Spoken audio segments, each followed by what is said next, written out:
Meus queridos irmãos, prezados telespectadores, vem logo espontânea uma pergunta. Quando foi que Jesus pronunciou este discurso? Já adianto dizendo que é um breve trecho de um longo discurso que Jesus fez na última e mais dramática noite da sua vida. Jesus acabava de jantar, a Santa Ceia, acabava de fazer um gesto diferente. Lavou os pés dos seus apóstolos, instituiu a Eucaristia, formou os primeiros padres e momentos antes de se entregar aos carrascos, que o levariam para um processo sumário e sem nenhuma defesa, Jesus fez questão de publicamente fazer este discurso. E São João, evangelista, que estava sempre ao lado de Jesus, guardou bem as expressões de Jesus. E hoje nós temos neste Evangelho, digamos a palavra bem clara, como se fosse o verdadeiro testamento de Jesus. O resumo da sua obra apostólica, do seu ministério. Ele que não poupou energias e nem mediu esforços para mostrar o caminho que nos leva ao Pai. É Ele que nos entrega aos cuidados do Pai. Veja que é um diálogo de Jesus não com os apóstolos, mas com o seu Pai Celeste. Para dizer, olha, eu terminei com esta noite, terminei a minha missão aqui na Terra, mas eu quero que estas pessoas que deixaram tudo e me seguiram, e que estão bem cheias, né, após ter aprendido tantas coisas boas, continuem a minha missão pelos séculos dos séculos, para toda a eternidade. E Jesus fala com uma linguagem muito profunda quando ele diz que ele quer que, sendo ele consagrado pelo Pai, quer também que cada um de nós seja consagrado na verdade.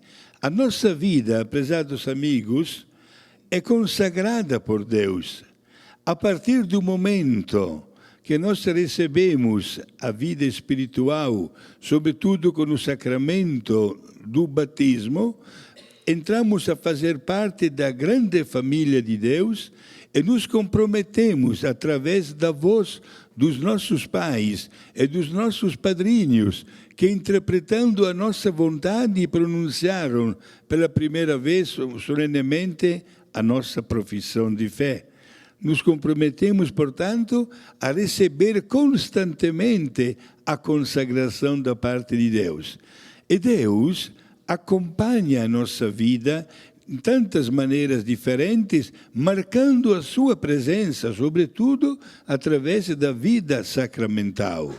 É verdade que há alguns marcos tão profundos que valem para toda a eternidade, o batismo, a crisma, o sacerdócio, mas há também outros sinais da presença de Deus que alimentam diariamente a nossa vida, e são exatamente a Eucaristia e a confissão.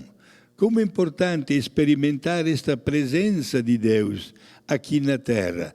Um Deus que nunca nos deixa sozinhos.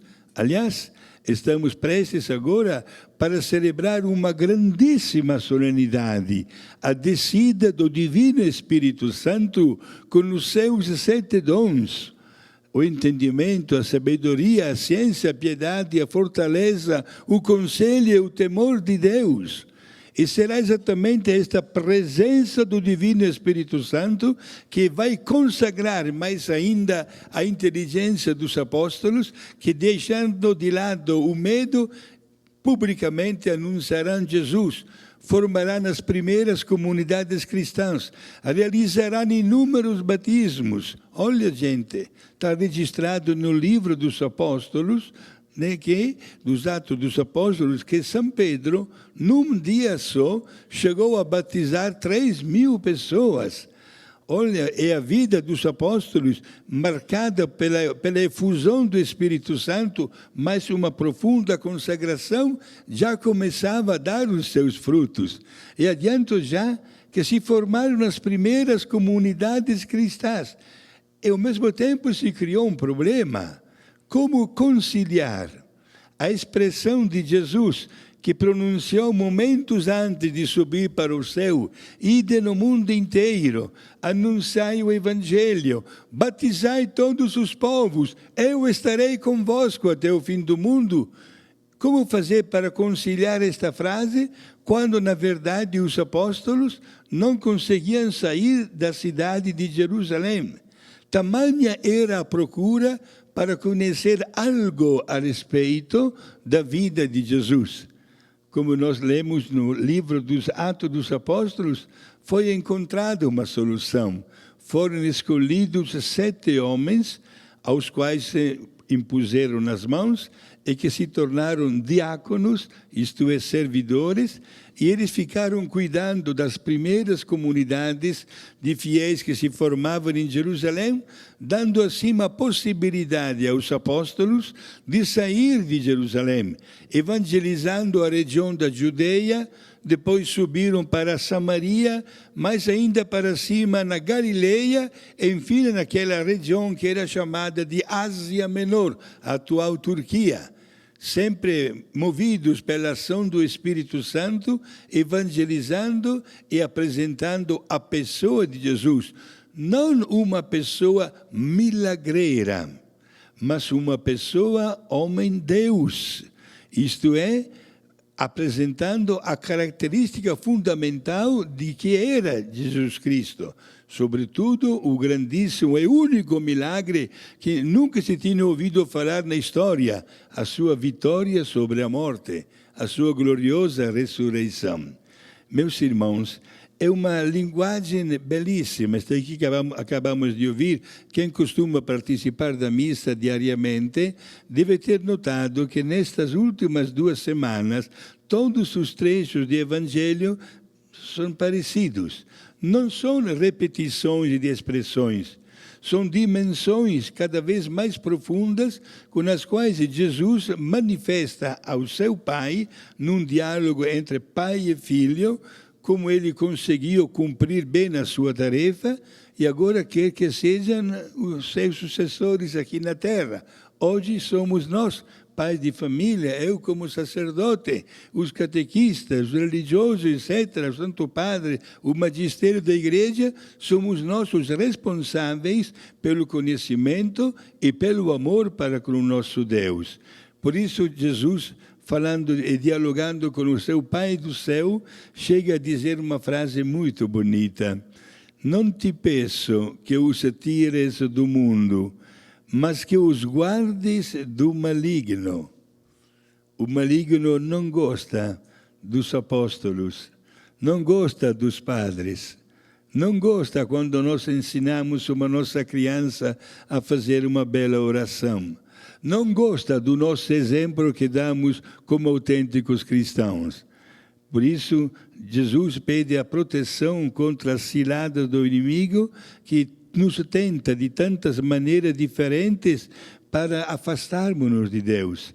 Ao passo que o diálogo com o nosso Pai do céu deve ser um diálogo muito íntimo.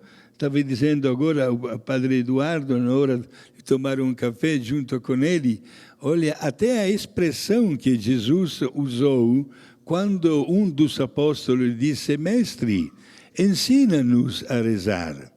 Jesus largou qualquer atividade, talvez estava fazendo uma outra ação, estava pregando ou visitando uma família, e atendeu logo ao pedido daquele apóstolo. E ensinou aquela oração que nós aprendemos ainda criancinha. A oração um pouquinho comprida, mas é a mais completa, a oração do Pai Nosso. Agora, Jesus não falava português e nem falava italiano. Falava um idioma chamado aramaico, que é um dialeto hebraico. E a primeira palavra desta oração que Jesus ensinou, do Pai Nosso, nós em português, como também em italiano, não traduzimos 100% bem com a palavra Pai.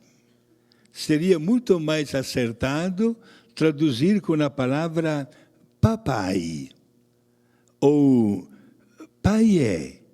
Isto é do mesmo jeito como uma criança chama ao seu papai. Deus não é um Deus distante, é um Deus que está ao nosso lado, que nos conhece, que dialoga, que é responsável pela nossa vida, nós que fomos criados à imagem e semelhança de Deus. Portanto, um Deus que nos conhece, mesmo diante do tema ou do problema da nossa fraqueza humana. Mas como é bom ver aquela criança que chama o seu papai, porque sente a presença do Pai ao seu lado. E esta palavra usada por Jesus quando ensinou esta bela oração. Portanto, meus irmãos, como Jesus fala, eu e o Pai somos um, Ele quer que também cada um de nós forme com Jesus uma unidade. Somos todos irmãos, mesmo tendo um nome ou sobrenome diferente ou uma nacionalidade diferente, quando pensamos em Deus, somos todos iguais. Pronunciamos todos a mesma fé.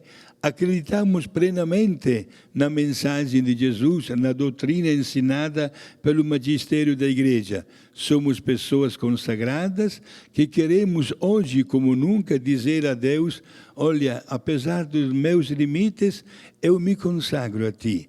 Eu sei que, como Jesus, quanto mais invoco a Tua presença, mais experimento que vale a pena.